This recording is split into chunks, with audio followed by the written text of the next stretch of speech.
ಗ್ರಾಮ ಆಡಳಿತ ಅಧಿಕಾರಿಗಳು ಈ ದಿನ ತುಮಕೂರು ಜಿಲ್ಲಾಧಿಕಾರಿಗಳ ಕಚೇರಿ ಮುಂಭಾಗ ನಡೆಸ್ತಾ ಇರತಕ್ಕಂತಹ ಈ ಶಾಂತಿಯುತ ಪ್ರತಿಭಟನೆಗೆ ಆಗಮಿಸಿರ್ತಕ್ಕಂತಹ ಸನ್ಮಾನ್ಯ ಪರಮೇಶ್ವರ್ ಸರ್ ಅವರು, ಮಾನ್ಯ ಉಪಮುಖ್ಯಮಂತ್ರಿಗಳು ಮತ್ತು ನಮ್ಮ ಕಂದಾಯ ಇಲಾಖೆಯ ಗೌರವಾನ್ವಿತ ಸಚಿವರು ಅವರಿಗೆ ಈ ಸ್ಥಳಕ್ಕೆ ಬಂದದ್ದಕ್ಕಾಗಿ ತಮ್ಮೆಲ್ಲರ ಪರವಾಗಿ ಧನ್ಯವಾದಗಳನ್ನು.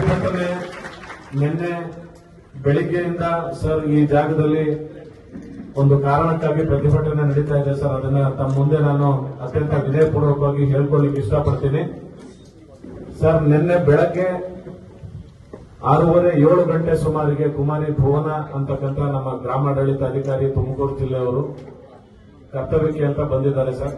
ಅದಕ್ಕೆ ಕಾರಣ ಜಿಲ್ಲಾಡಳಿತದಿಂದ ಏನು 29/6ರಿಂದ ಕಮೆನ್ಸ್ ಆಗಿರ್ತಕ್ಕಂತಹ SIR ಕಾರ್ಯ ಇದೆ, ಆ ಕಾರ್ಯಕ್ಕೆ ಇದ್ದಂತಹ ಒತ್ತಡ ಸರ್. ನೇರವಾಗಿ ಜಿಲ್ಲಾಡಳಿತದಿಂದ ಬೆಳಗ್ಗೆ 7 ಗಂಟೆ ಒಳಗಾಗಿ ತಾವೆಲ್ಲರೂ ಕೂಡ ಕ್ಷೇತ್ರ ಮಟ್ಟಕ್ಕೆ ಹೋಗಿ ಕೆಲಸ ಮಾಡಬೇಕು.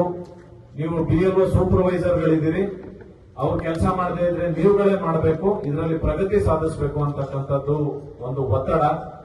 ಜಿಲ್ಲೆಯ ಎಲ್ಲ ತಾಲೂಕಿನಲ್ಲೂ ಕೂಡ ಈ ಒತ್ತಡ ಏಕಕಾಲದಲ್ಲಿ ಹೇರಲಾಗಿದೆ ಸರ್.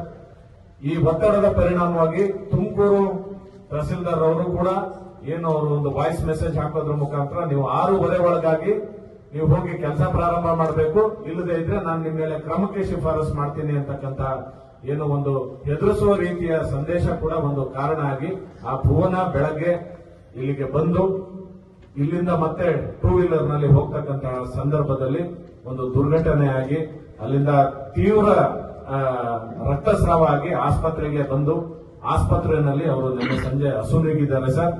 ಇದರ ಮಧ್ಯದಲ್ಲಿ ಇದೇ ಸಂದರ್ಭದಲ್ಲಿ ನಿನ್ನೆ ತಿಪ್ಟೂರು ತಾಲೂಕಿನಲ್ಲಿ ಇದೇ ಕೆಲಸಕ್ಕೆ ಬಂದಂತಹ ಯಶಸ್ವಿನಿ ಅಂತಕ್ಕಂತಹ ಹುಡುಗಿ ಬೆಳಗ್ಗೆ ಇಲ್ಲಿ ಬಂದಿದ್ರು ಸರ್. ಅವರು ಮತ್ತೆ ಅವರ ಪೋಷಕರು ಅವರು ಕೂಡ ಅದೇ ಸಮಯಕ್ಕೆ ಗಾಡಿಯಿಂದ ಬಿದ್ದು ಒಂದು ಕೈ ಮತ್ತೆ ಒಂದು ಕಾಲು ಫ್ರಾಕ್ಚರ್ ಆಗಿದೆ ಸರ್. ವೀಲ್ ಚೇರ್ ಮೇಲೆ ಬಂದು ಇಲ್ಲಿದ್ದು ಮತ್ತೆ ಆಸ್ಪತ್ರೆಗೆ ಹೋಗಿದ್ದಾರೆ. ಹಾಗಾಗಿ ಬಳ್ಳಾರಿನಲ್ಲಿ ಮತ್ತೆ ತಮ್ಮ ಗಮನಕ್ಕಿರಲಿ ಅಂತ ಹೇಳ್ತಾ ಇದ್ದೀನಿ ಸರ್. ಇದು ಬಳ್ಳಾರಿಯಲ್ಲೂ ಇದೇ ಒಂದು ಇನ್ಸಿಡೆಂಟ್ ಆಗಿದೆ ಸರ್. ಅಲ್ಲಿ ಕೂಡ ಒಬ್ಬ ಗ್ರಾಮಾಡಳಿತ ಅಧಿಕಾರಿ ಪೂರ್ತಿ ಮುಖ ಮೈಯೆಲ್ಲ ಕಿತ್ತೋಗಿದೆ ಸರ್.